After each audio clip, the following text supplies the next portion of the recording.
வணக்கம் நண்பர்களே.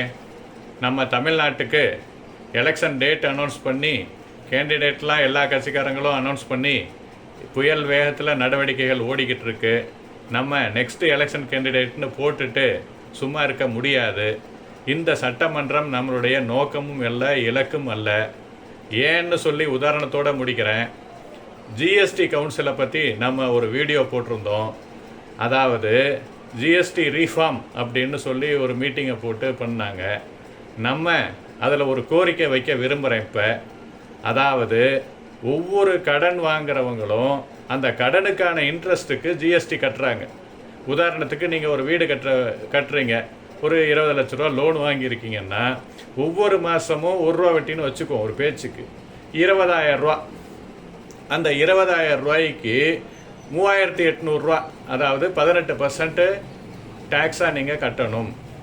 ஒரு சர்வீஸ் லோன் அப்ளை பண்ண போகிறீங்க, அந்த இதுக்கு ஒரு சார்ஜ் போடுறான், அதுக்கும் நீங்கள் 18% கட்டணும்.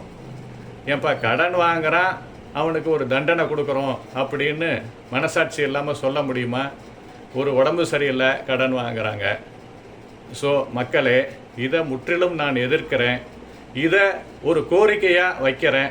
இந்த கோரிக்கையை எம்எல்ஏவோ எம்பியோ பேசுனாங்களா அப்படின்னு நீங்கள் பதில் சொல்லுங்கள். இதை ஏன்னா காமன் பீப்புளாக அவங்களுக்கு காமன் பீப்புளிலேருந்து மேலே போயாச்சு. காமன் பீப்புளாக அவங்களுக்கு கவலை இல்லை. எனக்கு அந்த கவலை இருக்குது. நான் ஜிஎஸ்டி இந்த விஷயத்தில் மட்டும் சில பல ஆயிரங்கள் கட்டுறேன். அந்த என்னுடைய நிலைமை. ஸோ இதை நான் தவிர்க்க விரும்புகிறேன். இதை முக்கிய கோரிக்கையாக வைக்கிறேன். இதை ஆதரிக்கிறவங்க எனக்கு சப்போர்ட் பண்ணுங்க.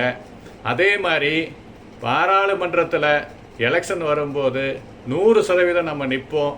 இந்த இடம் நமக்கான இடம் அல்ல. இது வள்ளுவர் சொல்கிற மாதிரி தன் வழியும் மாற்றான் வழியும் துணை வழியும் கருதி செய்யணும்னு சொல்கிறாரு. அதே மாதிரி இங்கிலீஷில் ஸ்வாட் அனாலிசிஸ் சொல்லுவாங்க. Strength, weakness, opportunity, thread. மக்களே, என்னுடைய உயரம் எனக்கு தெரியும். ஆனால் நாடாளுமன்றம் தான் என்னுடைய நோக்கம். அதுக்கு நான் உள்ளுக்கு வருவேன். ஜெயிக்கிறது தோக்கிறத பற்றி கவலை இல்லை. நம்மளுடைய கருத்துக்கள் பரவட்டும்.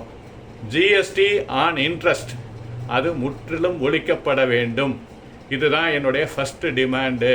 இதை சப்போர்ட் பண்ணுறவங்க எனக்கு ஆதரவு கொடுங்க. நன்றி, வணக்கம்.